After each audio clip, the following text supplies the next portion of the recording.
بسم اللہ الرحمن الرحیم۔ السلام علیکم۔ ہزاروں سال پہلے ملک شام میں ایک قوم رہا کرتی تھی۔ اس قوم کا نام سوران تھا اور اللہ نے اس قوم کی اصلاح کے لیے ایک اپنے نبی کو مبعوث کیا، جس کو زمانہ آج بھی ایوب علیہ السلام کے نام سے پہچانتا ہے۔ حضرت ایوب علیہ السلام بہت مالدار، خوبصورت، اپنے قبیلے کے سردار اور نہایت عبادت گزار تھے۔ آپ کے 7 بیٹے اور 7 بیٹیاں ہوا کرتی تھی۔ آپ کی عزت اور مرتبے کا عالم یہ تھا کہ رستے سے جہاں سے آپ گزرتے تھے لوگ کھڑے ہو کر آپ کا استقبال کیا کرتے تھے۔ امام علی علیہ السلام نے فرمایا، جب اللہ کسی کو عزیز رکھتا ہے تو اسے صبر سے آزماتا ہے۔ تو بس اللہ نے اپنے بندے ایوب کا امتحان لینا شروع کر دیا۔ حضرت ایوب علیہ السلام کی ساری اولاد مر گئی اور ساری دولت ختم ہو گئی، اور اس کے ساتھ ساتھ اللہ نے ایوب کو ایسی بیماری دے دی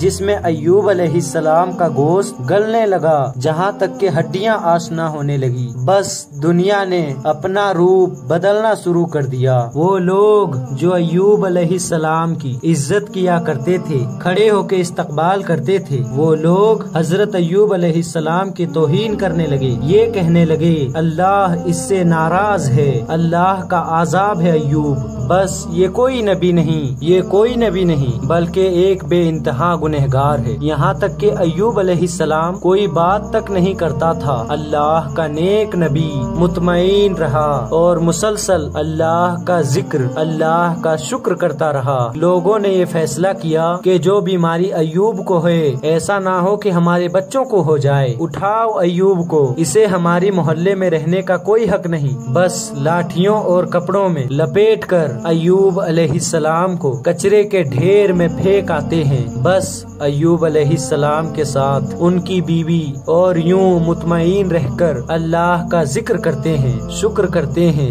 جب کھانے کے لیے کچھ نہ بچا تو ایوب علیہ السلام کی جوجا ان لوگوں کے گھروں پہ جا کر کام کیا کرتی تھی۔ وہ جو تھوڑی سی اجرت ملتی تھی اس میں سے حضرت ایوب علیہ السلام کا علاج کراتی تھی، لیکن ایوب علیہ السلام اللہ کے ذکر و شکر میں مصروف رہے۔ تاریخ نے لکھا 12 ماہ یا 18 ماہ مسلسل ایوب علیہ السلام کی بیماری بڑھتی رہی۔ ایک دن آپ کی زوجہ نے کہا، اے اللہ کے نبی، آپ اللہ سے دعا کیوں نہیں کرتے کہ اللہ آپ کو شفا عطا کرے؟ حضرت ایوب نے مسکرا کے کہا، مجھے یہ بتاؤ ہم نے خوشحالی میں کتنے برس گزارے؟ ان کی بیوی نے کہا کہ تقریباً 80 سال۔ تو آپ رونے لگے اور کہا، 80 سال تک خوشحال رہے تو کچھ دیر، ابھی 1 سال سے اللہ نے امتحان لیا تو میں ہمت کو ختم کر دوں؟ جب تک اللہ اپنے بندے کو آزمانا چاہے میں امتحان دوں گا۔ یہاں تک کہ حضرت ایوب علیہ السلام کے جسم پہ زخم ہوا کرتے تھے، اس میں کیڑے پڑ گئے۔ اگر کوئی کیڑا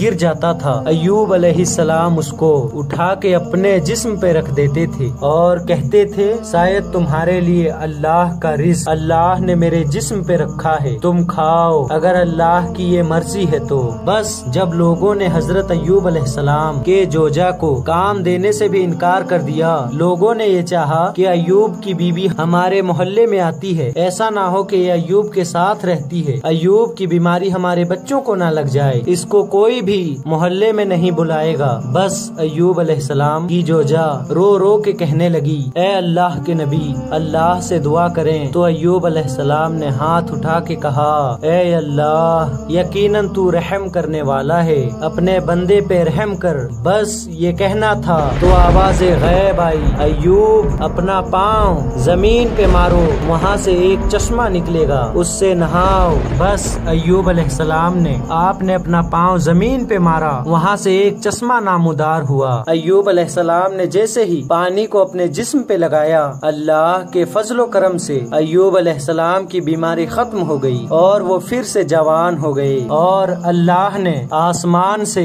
سونا برسانا شروع کر دیا، اور اللہ نے ایوب علیہ السلام بیوی کو بھی جوانی بخش دی اور 23 بیٹے اور 27 بیٹیاں عطا کیا، اور وہ پہلے سے زیادہ خوشحال و مشادوان ہو گئے۔ بے شک اللہ اپنے بندوں پہ رحم فرمانے والا ہے۔